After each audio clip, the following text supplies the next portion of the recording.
साथीहरू, फेरि म लिएर आइसकेको छु। तपाईहरु हेर्न सक्नुहुन्छ शेयर सम्बन्धी छ। यो 5 मार्कमा हरेक वर्ष दिन्छ है। 12 नम्बरमा हरेक वर्ष हुन्छ। यो टोक्ले हो। 12 नम्बरको नम्बर 1 क्वेशन हो है। 5 मार्क छ। एकदम राम्रोसँग बनाउनुहुन्छ भने एकदम 5 को 5 दिनुहुन्छ। अब हेर्नुस्, अ कम्पनी इस्युड 10,000 कम्पनीले इस्युड गरेछ के। एउटा कम्पनीले 10,000 इस्युड गरेछ शेयर र त्यसपछि आरएस 100 रुपैयाँको दरले गरेछ र पर्सेन्टेज 10 रुपैयाँ 10% प्रिमियम दिएछ कम्पनीले। अन एप्लिकेसन 20,000 अलटमेन्ट यति भयो र हेर्न सक्नुहुन्छ, यो पढ्न सक्नुहुन्छ। जबसम्म प्र्याक्टिस गर्नु तबसम्म हुँदैन है साथीहरु। एकाउन्टको लागि प्र्याक्टिस नै चाहिन्छ। अब हेर्नुस्, एप्लिकेसन वे रिसिभ्ड। एप्लिकेसन कति छ? 15,000 मान्छेले फर्म भरेछ। मानव मान्छेले फर्म भरेछ। योमा 3,000 रिजेक्ट, कम्पनीले रिजेक्ट गरिदियो के। अब रिफन्डेड बाँकी कति रह्यो त? प्रोराटा बेसिसमा दिएछ। अब यहाँ over share holders holding 5,500 share fail to pay first and final कलमा शेयर फेल गरेछ के।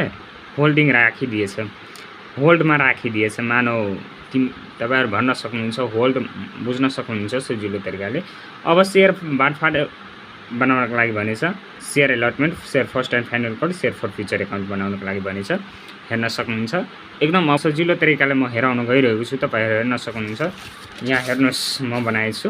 योहरु इस्युड कम्पनीले कति गरेछ त शेयर 10,000 र कति रुपैयाँको दरले 100 रुपैयाँको दरले र कति पर्सेन्ट त 10% को दरले शेयर एप्लिकेसन यति भयो। 50% अलटमेन्ट भयो। 50 आरएस 50 रुपैयाँको दरले भयो त।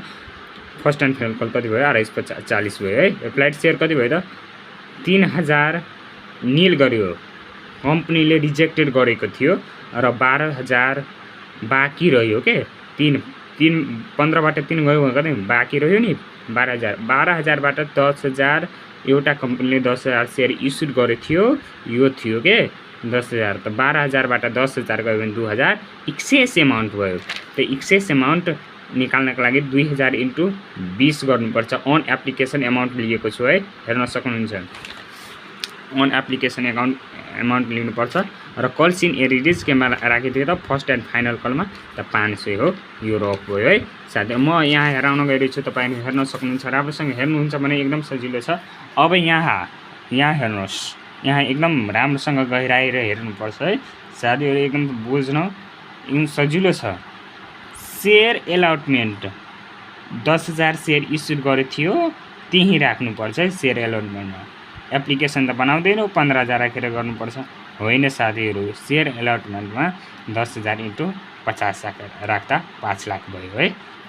अब टु शेयर क्यापिटल त्यस्तै नत्र एकदम सजिलो छ। यहाँ कति अमाउन्ट छ त्यति अमाउन्ट यहाँ शेयर क्यापिटलमा राख्दा हुन्छ। अब यहाँ बैंक एकाउन्ट डु गर्यो। अब रिसिभ्ड गर्यो के। Bank account 5 lakh minus 40,000। यो 40,000 कहाँबाट आयो साथीहरु थाहा छ? यो एक्सेस एमाउन्ट निकालेको थियो। एक्सेस एमाउन्ट निकालेको थियो त्यो हो 40,000। एक्सेस एमाउन्ट त घटाउनु पर्छ। घटाएर 4,60,000 भयो र टु शेयर अलटमेन्ट कति भयो त? 4,60,000 भयो है। अब हेर्नुस्, यहाँ मलाई मिस्टेक भएको थियो, त्यसको लागि सरी है साथीहरु। 2A नम्बरमा हेर्नुस्, share first and final call कति थियो त? 10,000 × यसको रेट कति थियो? 40।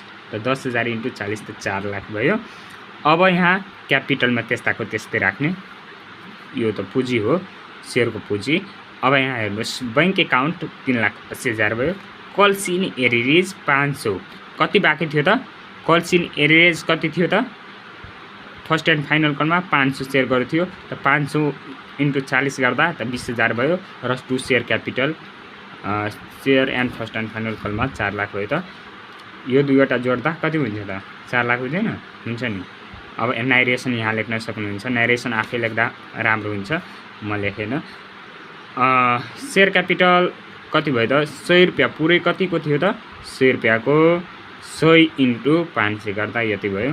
टु कल्स इन एरिज 500 × 20 गरेछु है। यो 20 हैन, फर्स्ट एन्ड फाइनलको कलको रेट लिनुपर्छ है साथीहरू। फर्स्ट एन्ड फाइनलको 40 लिएछु, त 40 लिँदा एकदम 20,000 आएछ। तपाईहरु मल्टिप्लाई गर्न सक्नुहुन्छ, 40 गर्दा 20,000 आएछ। टु फर फ्युचर म त 40 रुपैयाँ रेट लिइसकेको छु, त 500 × 40 गर्दा 30,000 आएछ। यसरी नै बनाउँदा तपाईहरुको बेस्ट हुन्छ है। ल साथीहरु राम्रोसँग हेरियो।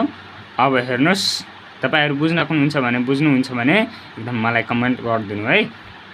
मनोबल त बढ्छ हैन, म स्टार्टै गरेछु बुझाउनको लागि हैन। त्यसपछि तपाईहरु एकदम सजिलो तरिकाले बुझ्नुस्, म त यही भन्छु। यहाँ हेर्नुस् 9 नम्बरको पनि म बनाएर हेराएछु। यहाँ हेर्न सक्नुहुन्छ, एकदम सजिलो छ। थ्योरीवाला 1 मार्कको छ है, 1 मार्क पनि नछोड्नु हैन। 1 मार्क गर्दा धेरै मार्क पुग्छ। ल नमस्ते साथीहरु, आजको लागि यतिकै। अब भोलि अर्को हेर्नु होला है।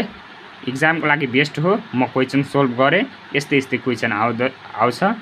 र एक्जाममा के गर्दा राम्रो हुन्छ त, एक्जाममा सबैभन्दा पहिला 10 नम्बरमा के गर्नुपर्छ, 9 नम्बरमा यही सोध्छ। लगभग फर्मेट गरेर राख्दा राम्रो हुन्छ है साथीहरु। एकदम थ्यांक यू भेरी मच है साथीहरु।